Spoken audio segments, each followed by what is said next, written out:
The desert was cruel that day. The sun didn't shine, it burned. It scorched the earth with a relentless 120 degrees Fahrenheit heat that shimmered off the asphalt and sand like molten glass.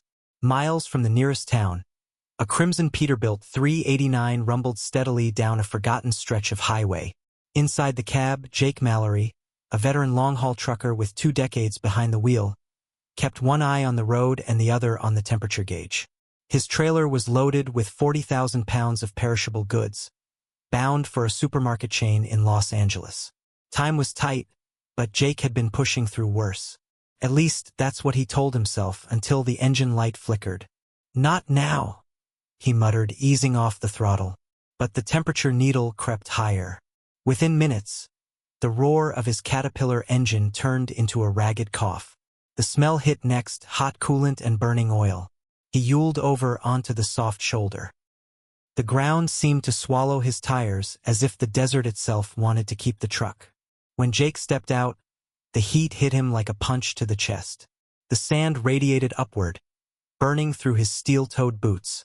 He popped the hood. A burst of steam hissed like an angry snake. His radiator hose had split, and coolant leaked into the desert dirt, evaporating instantly. Jake grabbed his radio and called for help. "This is Mallory, Pete 389, mile marker 72 eastbound.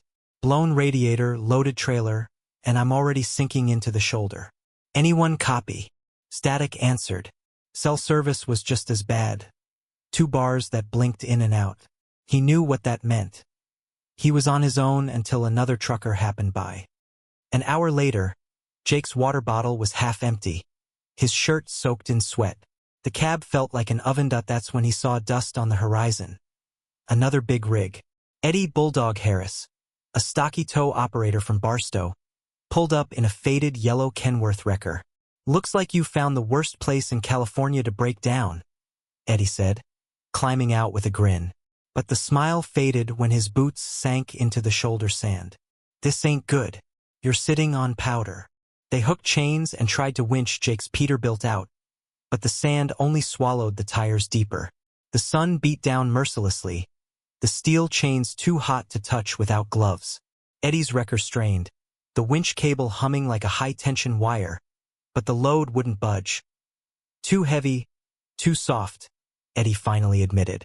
"Gonna need a big wrecker and a sandplate rig. I'll call Mac." 2 hours later, the sound of diesel thunder rolled in. Mac Delaney, a legendary heavy recovery specialist from Las Vegas, arrived in a monster wrecker painted jet black, its chrome gleaming like a mirror in the desert sun. Behind him came Rosa Martinez, driving a military-grade sand recovery truck with wide balloon tires. They assessed the situation. Jake's semi was buried to the axles, the trailer listing slightly. If the weight shifted, the whole rig could roll. Mac barked orders. "We'll use Rosa's sand plates to give the drive tires traction. I'll stabilize the trailer. Eddie, you guide Jake on the throttle." The team moved with urgency but precision. Rosa slid thick aluminum sand plates under the tires while Mac rigged 2 winch lines, one to the front axle, another to the frame rail. Every bolt, every connection was double-checked. In that heat, mistakes could cost lives. Jake climbed back into the cab.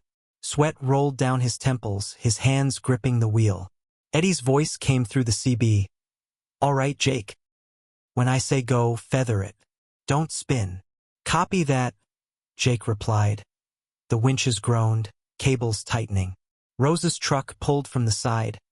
Mac's wrecker hauled from the front.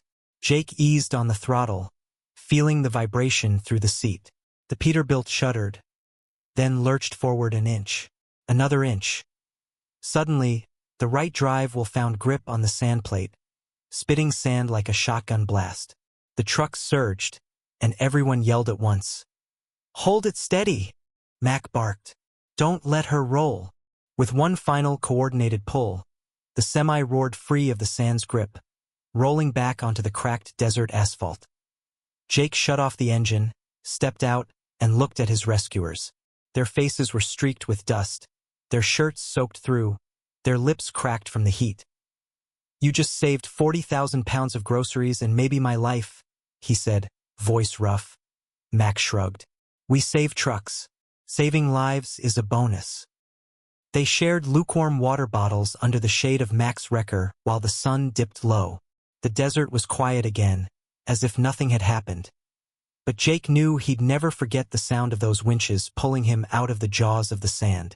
As the convoy headed toward Barstow for repairs, Jake glanced at the rearview mirror. The place where his truck had sunk was already disappearing, swallowed back by the desert wind.